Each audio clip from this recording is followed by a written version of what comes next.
L'Europe, c'est un continent d'où l'on vient, c'est là où je suis né. Les problématiques nous concernent tous. Moi, l'Europe, c'est très important. Déjà, je me considère française et encore plus européenne maintenant. Pour moi, l'Europe, je ne vais pas vous mentir que c'est plutôt vague en fait.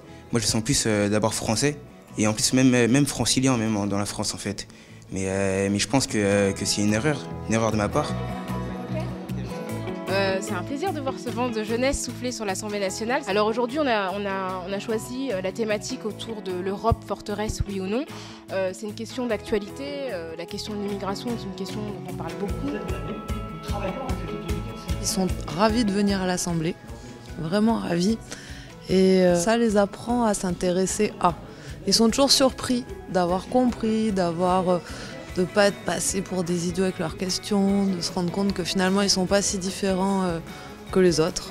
Nous on a une question, est-ce que l'immigration d'aujourd'hui n'est-elle pas la conséquence d'une politique de colonisation qui a été menée antérieurement? Une question assez judicieuse, merci. C'est des jeunes, c'est de la pédagogie, c'est de la volonté d'expliquer, c'est aussi de comprendre ce qu'ils attendent. Les gens ne comprennent pas. Ils voient les conseils européens, ils voient la Commission, ils voient le Parlement européen. Tout ça est extrêmement complexe. On leur explique que l'Europe, c'est leur second pays, qu'ils sont citoyens français et qu'ils sont citoyens européens. Et comme ils sont sensibles à tout ce qui se passe en France en tant que citoyens français, ils doivent être sensibles à tout ce qui se passe en Europe. J'aimerais savoir comment la France et l'Europe peuvent-elles aider la population rome à s'intégrer. C'est un débat qu'on n'a pas eu encore. L'Europe est généreuse. Nous sommes généreux, à la hauteur de ce que nous pouvons l'être, mais nous le sommes. Soutenez-vous l'expulsion, comme dans l'affaire Leonarda, ou ne soutenez-vous que l'indépendance de la décision du juge? Moi, je pense que dans un état de droit, il y a une séparation des pouvoirs. Je suis heureux de vivre dans un état où le juge est indépendant dans sa décision. On n'a pas le fond de dossier.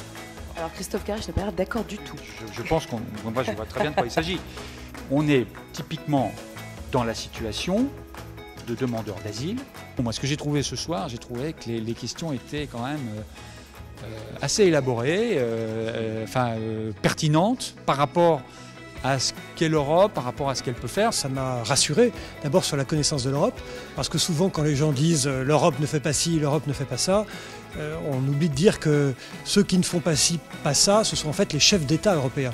Donc les jeunes, eux, ont compris ça. Je me rends compte, même avec ce débat, que c'est quelque chose de très important en fait, et qu'au quotidien en fait, c'est rythmé par l'Europe. Il y a des grandes décisions qui sont prises là-bas et qui nous concernent au final.